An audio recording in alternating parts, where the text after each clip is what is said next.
Hello and welcome to our morning edition of Arirang News. We begin with these stories making the headlines at this hour. U.S. President Donald Trump has once again extended the deadline for Iran to open the Strait of Hormuz by 24 hours, pushing it to Tuesday, 8 p.m. U.S. Eastern Time. The move comes just hours after the United States announced that it rescued a second American airman from a military fighter jet that was down over Iran. Iran has warned it will target all infrastructure used by the U.S. military in the region if aggression against Iran escalates. Meanwhile, Iran and Oman are reportedly holding talks on options to ensure the smooth transit of vessels through the Strait of Hormuz. BTS has topped the U.S. Billboard 200 for 2 weeks in a row, setting a new milestone for K-pop. The group's latest album, Arirang, remained at #1 for a second straight week, marking the first time any K-pop act has held the top spot for back-to-back weeks. We begin this morning with the latest on the conflict in the Middle East. U.S. President Donald Trump is threatening massive strikes on Iranian infrastructure if Tehran fails to reopen the Strait of Hormuz by Tuesday, while simultaneously suggesting a diplomatic breakthrough is imminent. The stark ultimatum comes just hours after U.S. Special Operations Forces successfully extracted a downed American aviator from deep within Iranian territory. Our Kim Do-yeon starts us off. U.S. President Donald Trump has extended the deadline for a negotiated settlement with Iran by 24 hours, giving Tehran until 8 p.m. U.S. Eastern Time on Tuesday to reopen the Strait of Hormuz.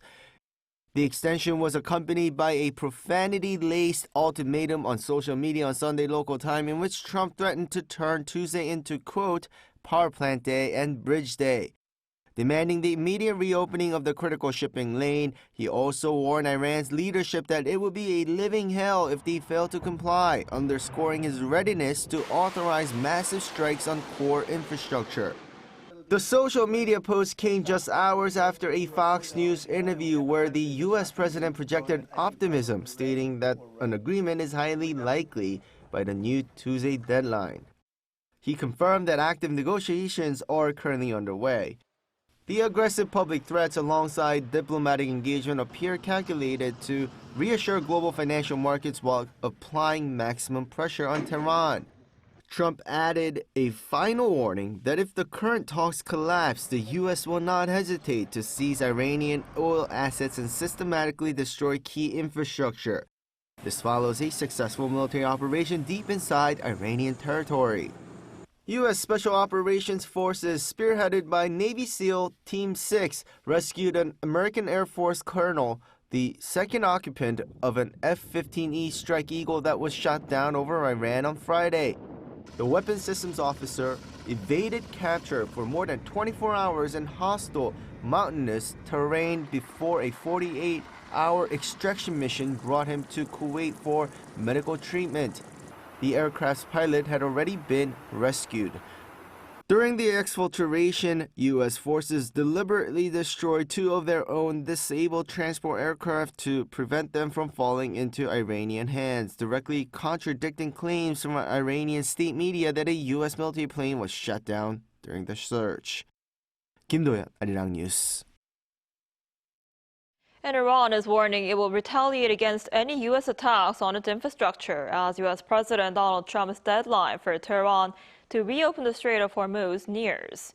Meanwhile, Oman and Iran are holding talks aimed at keeping the vital shipping route open and preventing further escalation.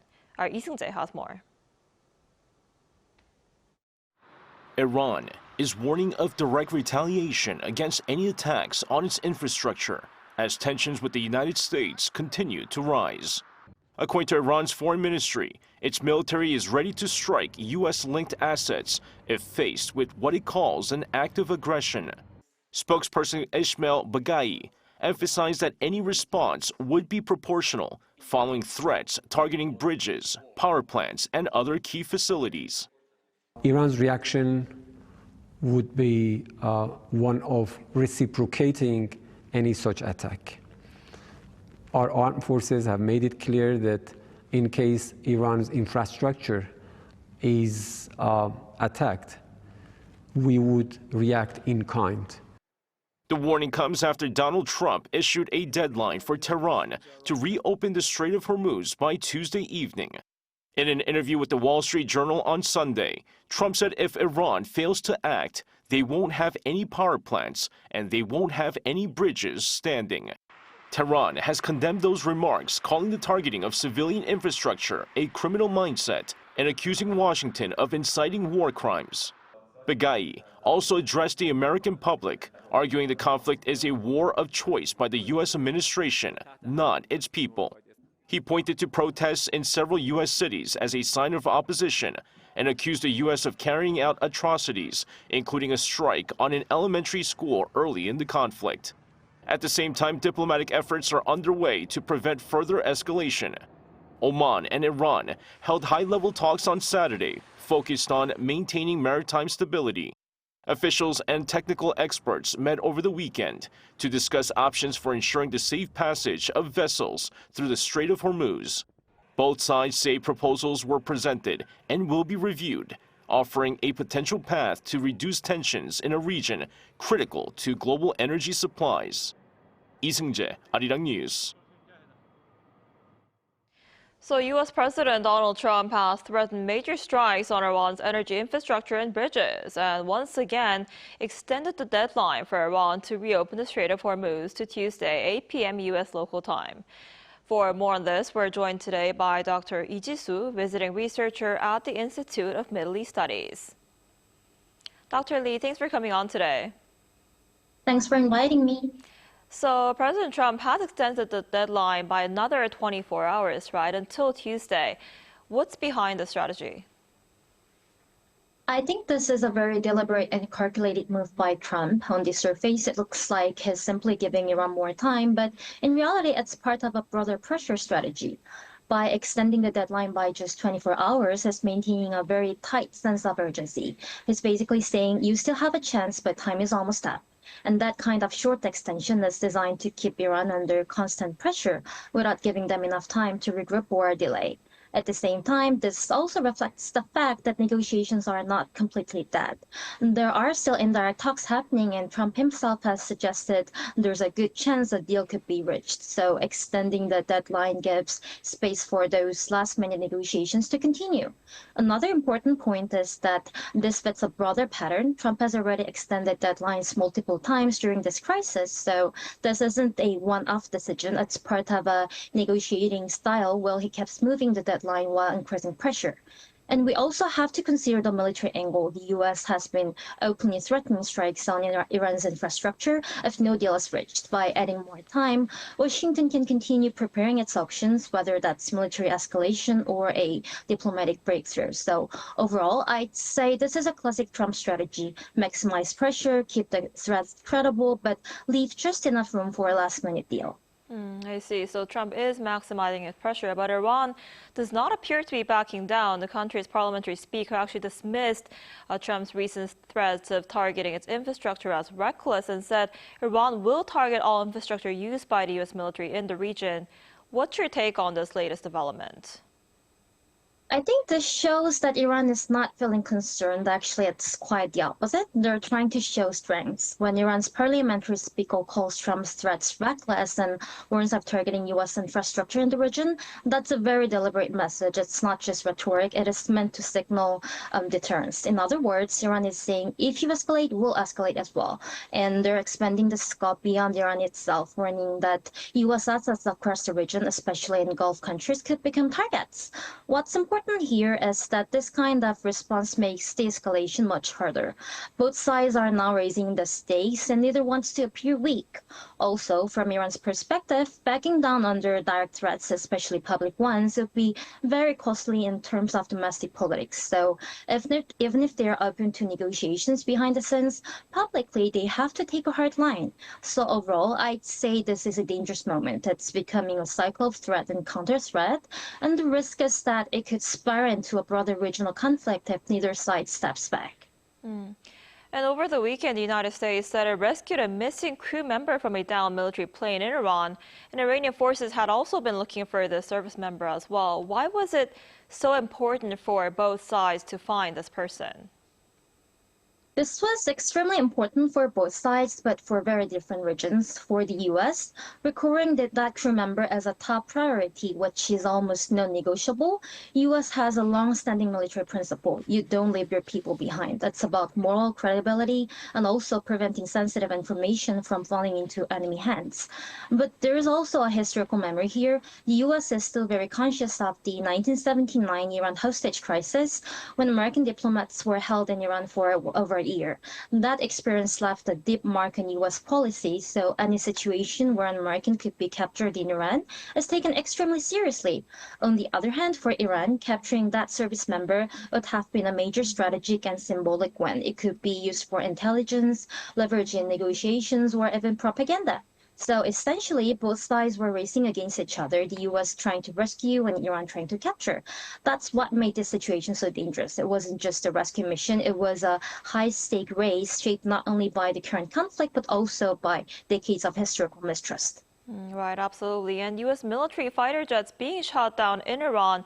This raised questions over the Trump administration's claims that U.S. forces had already obtained air superiority over Iran. What's your take on this? I think this incident definitely raises questions, but it doesn't necessarily mean the U.S. has lost air superiority. Air superiority doesn't mean zero losses. It means you can operate more freely in the air than your opponent. In this case, I think the U.S. still has a clear technological and operational advantage overall. That said, the fact that Iran was able to shoot down multiple U.S. aircraft does suggest that its air defense capabilities are still very much intact. In fact, these incidents show that this is not an uncontested airspace. Iran still has mobile air defense systems, missiles, and drones that can pose real risk, especially in its own territory. So I would say this highlights the gap between political messaging and battlefield reality.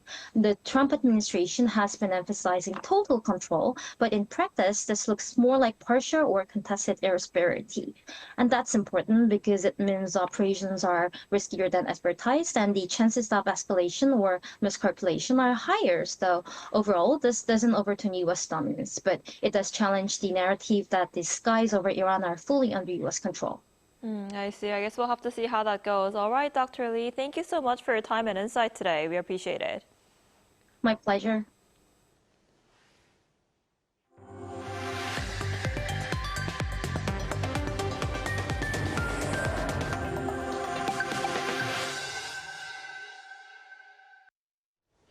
BTS has set a new milestone in K-pop history, becoming the first act from the genre to top the U.S. Billboard 200 for 2 consecutive weeks. According to Billboard on Sunday, the group's 5th studio album, Arirang, remained at #1 for a 2nd straight week, ahead of Ye's Bully and Melanie Martinez's Hates. This marks the first time any K-pop act has held the top spot for back-to-back weeks.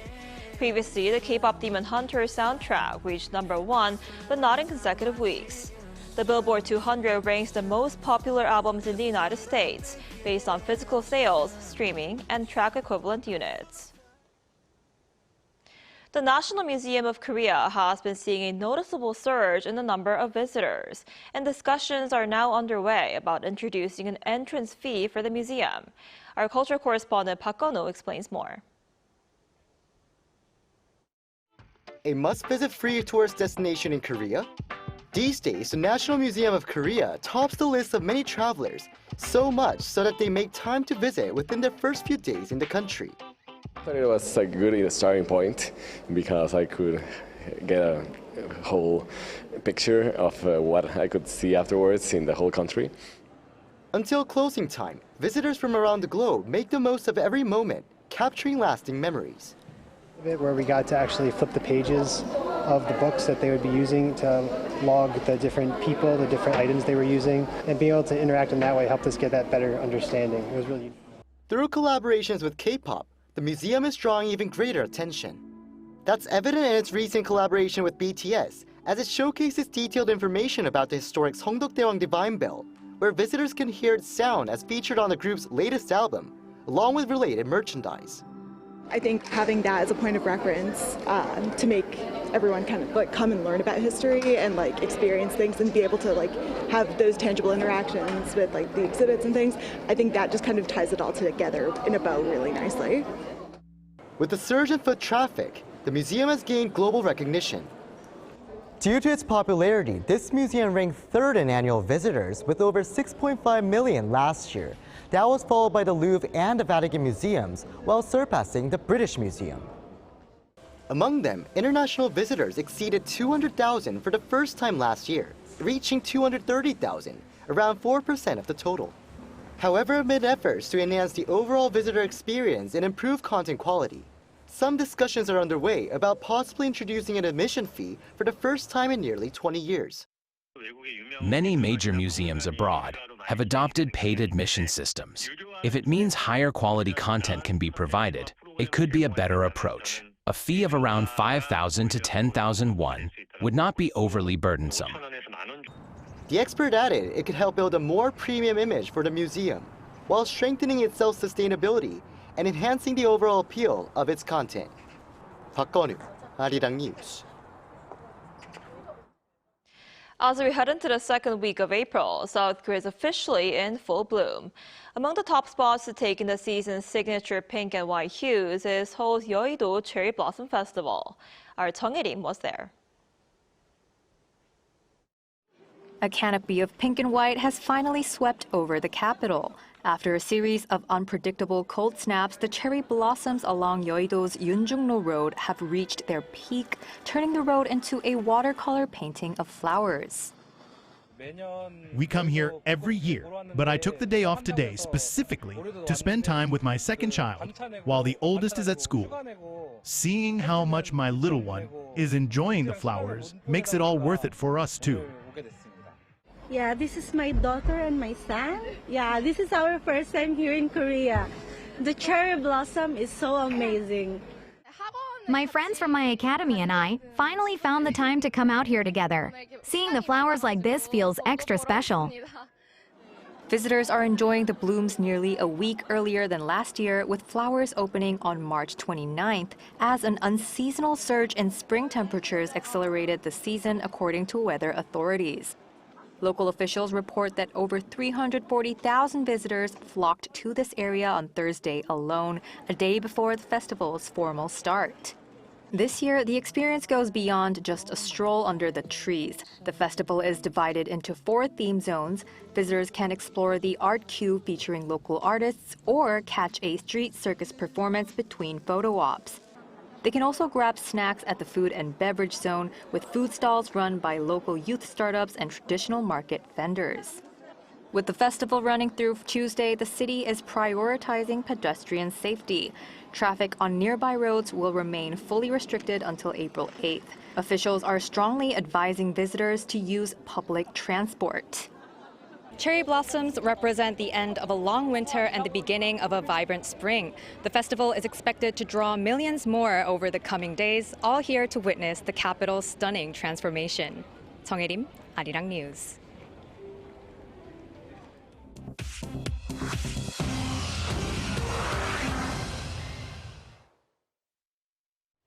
Good morning, I'm Chu Ji-hyun, and this is The World Now. Serbian authorities on Sunday discovered explosives planted near a pipeline in northern Serbia, which carries Russian gas into Hungary. The discovery comes just 1 week before Hungary holds its national election. Hungary's Prime Minister Viktor Orban called the incident sabotage and blamed Ukraine. Ukraine denied it and called it a Russian false flag operation designed to influence the Hungarian vote. Adding to the suspicion, a former Hungarian intelligence official said security circles had already been privately discussing a plan for exactly this kind of staged attack. Serbia's military intelligence chief said the explosives were made in the United States, and authorities are hunting a suspect with military training. On Sunday, 8 OPEC Plus members agreed to raise output quotas by 206,000 barrels per day for May. OPEC Plus says the move signals readiness to ramp output up the moment the Strait of Hormuz reopens. Analysts are calling the move largely academic while the waterway remains closed. The increase covers less than 2% of what has been affected by the closure of the strait.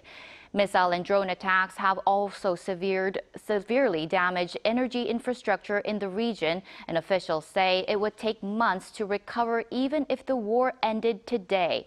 OPEC Plus holds its next meeting on May 3rd.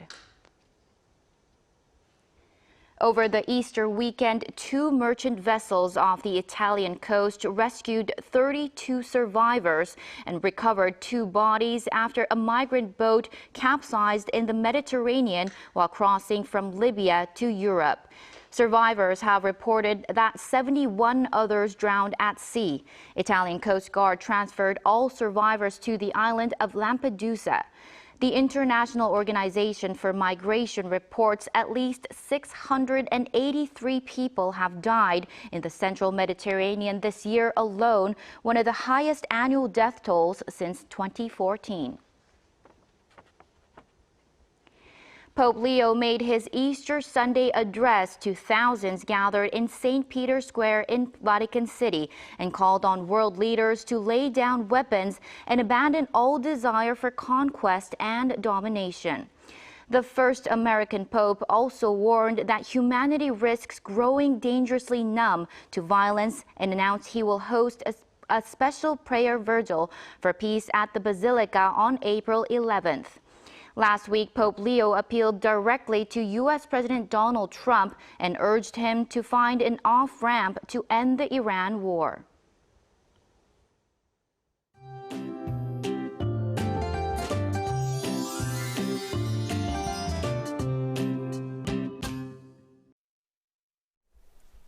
After the stunning weather conditions we had over the weekend, rain is expected in most of the country today. Showers will spread nationwide through the morning, and the capital in Jeju will see around 5 millimeters of spotty rainfall. The central regions will see 5 to 20 millimeters, but southern provinces could get up to 30 millimeters along with thunderstorms. Adding to that, yellow dust may mix with the rain, so make sure to keep an umbrella handy even though the rain might be spotty in some parts. And that rain will bring cooler air to the country. Highs will be 2 to 3 degrees lower than yesterday. Seoul will be getting up to 15 degrees Celsius with sunnier skies expected in the afternoon. Daegu will be topping out at 16 degrees. And tomorrow it's going to be much breezier. Then another band of nationwide rain on Thursday will bring cooler air to the country. Make sure to dress accordingly to stay well this week.